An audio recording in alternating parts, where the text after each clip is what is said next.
Friends, నేను Yogesh. Welcome back to my channel 2BHK to be honest content. ఈ వీడియోలో మనం ఐడెంటిటీ అని ఒక మలయాళం మూవీ రిలీజ్ అయింది, దాని రివ్యూ చూడబోతున్నాం. Let's go into the video. ఈ మూవీలో మెయిన్ కాస్ట్ చూసుకున్నట్లయితే టొవినో థామస్, త్రిష అండ్ వినయ్ మెయిన్ లీడ్స్గా యాక్ట్ చేశారు. అండ్ ఈ మూవీ మనకి కరెంట్లీ ZEE5లో అవైలబుల్గా ఉంది. అండ్ ఈ మూవీ తెలుగు, తమిళ్, కన్నడ, మలయాళం 4 లాంగ్వేజెస్లో కూడా అవైలబుల్గా ఉంది. సో చూడాలనుకుంటే ZEE5లో చూడొచ్చు. ఈ మూవీ ప్లాట్ చూసుకున్నట్లయితే మనకి స్టార్టింగ్లోనే ఒక ఇన్సిడెంట్ చూపిస్తారు. ఒక అతను బ్లాక్మెయిల్ చేస్తుంటాడు అనమాట. లేడీస్ వీడియోస్ తీసి దాని తర్వాత వాళ్ళని బ్లాక్మెయిల్ చేస్తూ ఉంటాడు. సో అలాంటి ఒక అతన్ని ఒక ప్లేస్లోని తగలబెట్టేసి చంపేస్తారు అనమాట. చంపేస్తారు. ఆ ఇన్సిడెంట్ అన్నది మనకి చూపిస్తారు స్టార్టింగ్లో. సో అసలు అతన్ని ఎవరు చంపారు, దాని తర్వాత ఇన్వెస్టిగేషన్ ఎలా జరిగింది అన్నదే మనకి ఈ మూవీ ప్లాట్ అని చెప్పొచ్చు.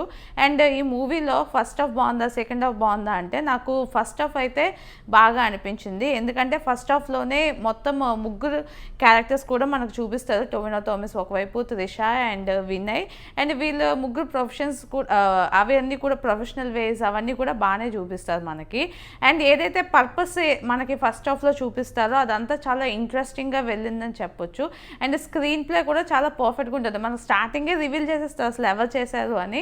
బట్ ఎందుకు చేశారు, అసలు నిజంగా వాళ్ళే చేశారా అన్నది మనకు ఆ సస్పెన్స్ ఏదైతే క్రియేట్ చేయాలనుకుంటారో, దొరికిపోతాడేమో అన్న సస్పెన్స్ ఏదైతే క్రియేట్ చేయాలనుకున్నారో అదంతా కూడా ఫస్ట్ హాఫ్లో బాగానే వర్కౌట్ అయిందని చెప్పొచ్చు. కాకపోతే సెకండ్ హాఫ్ వచ్చినప్పటికి ఏంటంటే సినిమా మొత్తం వేరే స్టోరీ ఏమో అన్న ఫీలింగ్ వచ్చేసింది నాకు. ఎందుకంటే సెకండ్ హాఫ్ మొత్తము విలన్ని సెంటర్ పెట్టే తీసినట్టు ఉంటుంది. ఇక్కడ ఏంటంటే మెయిన్గా కమర్షియల్ సినిమా ఛాయలు ఎక్కువగా కనిపిస్తుంది. అది అసలు మలయాళం సినిమాలాగే అనిపించలేదు. ఏదేదో మాట్లాడేస్తుంటారు, ఇదంటారు, అదంటారు. ఒకసారి బిల్డప్ ఇస్తారు హీరోకి, ఒకసారి విలన్కి బిల్డప్ ఇస్తారు, ఒకసారి కన్ఫ్యూజన్ క్రియేట్ చేస్తారు. ఇవన్నీ కూడా మనకి సెకండ్ హాఫ్లో ఉంటుంది. అండ్ ఎక్కడైతే ఫస్ట్ హాఫ్లో ఏదైతే మెయిన్ ప్లాట్ అని చెప్పారో అది ఒక చిన్న ప్లాటే అన్నట్టు మనకి సెకండ్ హాఫ్లో ఇంకా పెద్దదిగా చూపించడానికి ట్రై చేశారు. సో దానివల్ల నాకు సెకండ్ హాఫ్ పెద్దగా అనిపించలేదు. ఓవరాల్గా మూవీ ఎలా ఉంది అంటే ఫస్ట్ హాఫ్ అయితే మంచి first half and second half అయితే వేరే వేరే సినిమాల్లాగా అనిపించేలాగా ఉంది సెకండ్ హాఫ్. అండ్ ఇవన్నీ తీసేస్తే పక్కకి మెయిన్గా ఈ మూవీ సినిమాటోగ్రఫీ చూడడానికి కూడా చాలా క్లాసీగా, చాలా నీట్గా ఉంది. అలానే ఆర్టిస్ట్స్ కూడా చాలా బాగా చేశారు. మెయిన్గా టొవినో థామస్ చాలా బాగా చేశారని చెప్పాలి. అండ్ త్రిషకి ఇచ్చిన రోల్ కూడా బాగుంది. కాకపోతే తనకి ఒక డిసార్డర్ కాదు, తనకి రీసెంట్గా ప్రసన్నవదనం మూవీలోని ఫేస్ రికగ్నిషన్ అన్నది చేయలేరు కదా.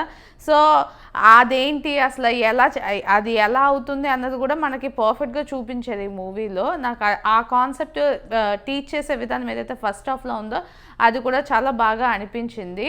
అండ్ ఓవరాల్గా టొవినో థామస్ క్యారెక్టరైజేషన్ కూడా చాలా బాగా అనిపించింది. కాకపోతే ఆ లాస్ట్కి వచ్చినప్పటికీ ఆ కమర్షియల్ టచ్ ఏదైతే ఇచ్చిందో అదే నాకు కొంచెం ఫన్నీ అనిపించింది. సో ఈ మూవీ చూడాలనుకుంటే కరెంట్లీ ZEE5లో అవైలబుల్గా ఉంది. ఇది ఒక యావరేజ్ మూవీ. చూడాలనుకుంటే డెఫినెట్లీ ట్రై చేయొచ్చు. నాకు ఫస్ట్ హాఫ్ పెద్దగా బోరింగ్ అనిపించలేదు, బట్ సెకండ్ హాఫ్ కొంచెం నాన్ సింక్లో వెళ్ళింది ఫస్ట్ హాఫ్ కన్నా ఫీలింగ్ వచ్చింది. చూడాలనుకుంటే ZEE5లో ఉంది, ట్రై చేయండి. అండ్ ఈ వీడియో మీకు నచ్చినట్లయితే లైక్ చేయండి, మీ ఫ్రెండ్స్ అండ్ ఫ్యామిలీతో షేర్ చేయండి. ఇలాంటి మంచి మంచి వీడియోస్ మళ్ళీ చూడాలనుకుంటే నా ఛానల్కి సబ్స్క్రైబ్ చేసుకోండి. This is Yogesh signing off 2BHK to be honest content.